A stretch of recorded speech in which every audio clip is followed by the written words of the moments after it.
हिमाचल के मंडी हादसे के शिकार 2 और छात्रों के शव आज बरामद कर लिए गए। अब तक कुल 8 शव मिले हैं, 16 की तलाश अब भी जारी है। अहम बात यह है कि शवों को तलाशने के लिए अब UAV की मदद लेने की तैयारी की जा रही है।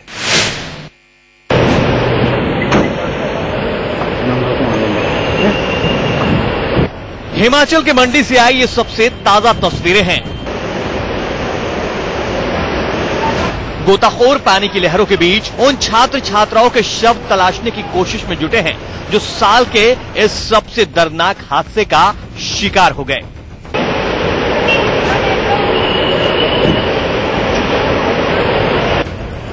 देखिए, NDRF, SSB, नेवी और पुलिस की टीम लगातार कोशिश कर रही है। पानी में हाथ डाल डालकर देखा जा रहा है कहीं किसी पत्थर के बीच कोई शव न फंसा हो।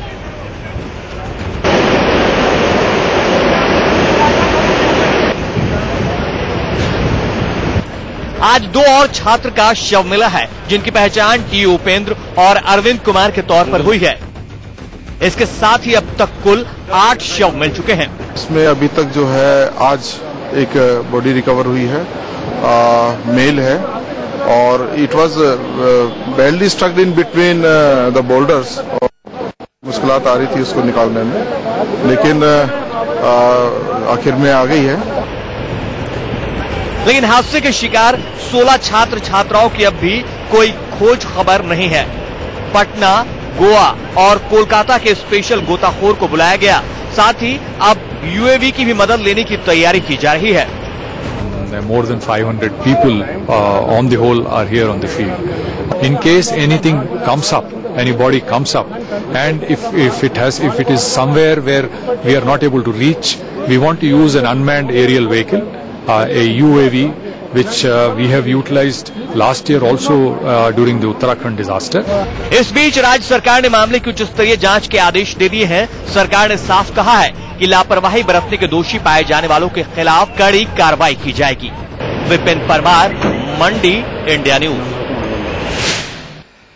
सबसे बड़ी बात जो सामने आ रही है वो ये है कि इस मामले में अब लीपापोती भी शुरू हो गई है। देखिए संवाददाता विपिन परमार की रिपोर्ट। लाजी पर हुए दर्दनाक हादसे के धाकधोने में हिमाचल सरकार पूरी तरह से असमर्थ सिद्ध होती नजर आ रही है। लगातार अगर बात की जाए इस हादसे की तो सरकार और प्रशासन अधिकारियों को बचाने में लगा हुआ है। पहले मुख्यमंत्री वीरभद्र सिंह के द्वारा कहा जाता है कि डैम अथॉरिटीज के द्वारा हूटर बजाए गए थे, लेकिन स्थानीय लोग कुछ और ही कह रहे हैं। अब इंडिया न्यूज के हाथ वो FIR की कॉपी लगी है जो BRN कॉलेज के उस असिस्टेंट प्रोफेसर के द्वारा दर्ज करवाई गई है ओध थाने में, जो कि इस टूर में पहुंचा हुआ था।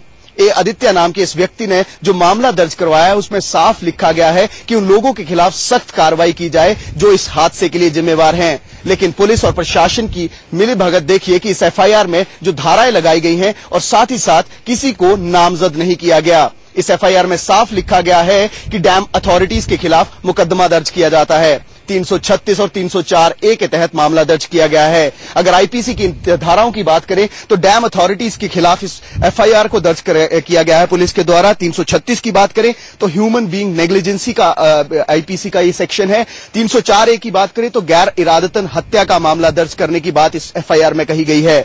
लेकिन इस हादसे के लिए जिम्मेवार कौन था?